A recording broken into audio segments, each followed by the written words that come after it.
యాదాద్రి భువనగిరి జిల్లా చౌటుప్పల్ మున్సిపల్ దీవిస్ కంపెనీలో ఎన్డీఆర్ఎఫ్ సిబ్బంది మాక్ ఎక్సర్సైజ్ అవగాహన కార్యక్రమం నిర్వహించారు. 10వ battalion chief commander Rajender Singh ఆధ్వర్యంలో ఈ ప్రోగ్రాం ఏర్పాటు చేశారు. ప్రభుత్వం తరపున యాదాద్రి జిల్లా కలెక్టర్ ఆదేశాల మేరకు మాక్ ఎక్సర్సైజ్ నిర్వహించడం సంతోషకరమని దీవిస్ జనరల్ మేనేజర్ బాలకృష్ణ తెలిపారు.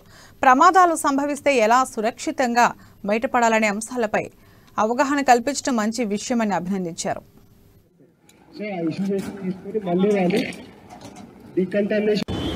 అయినా ఆ ప్రమాదం కూడా కొంచెం పెద్దదయ్యి మా కంట్రోల్ కూడా మిస్ అయ్యి బయట ప్రజలు కూడా హాని కలిగే పరిస్థితి వస్తే మీ ఒక్కరే ఏమీ చేయలేము. దానికి ఆఫ్ సైట్ ఎమర్జెన్సీ అని డిక్లేర్ చేస్తారు. అప్పుడు కలెక్టర్ గారు దాని చైర్మన్, అన్ని డిపార్ట్మెంట్లు ఇన్వాల్వ్ అవ్వాలి. ఫస్ట్ ప్రైమరీ రెస్పాండర్స్ అంటారు, fire, medical, police, revenue.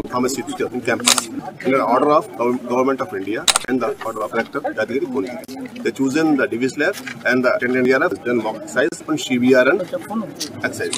CBR and chemical, biological, radiological, nuclear emergency. So there was a scenario.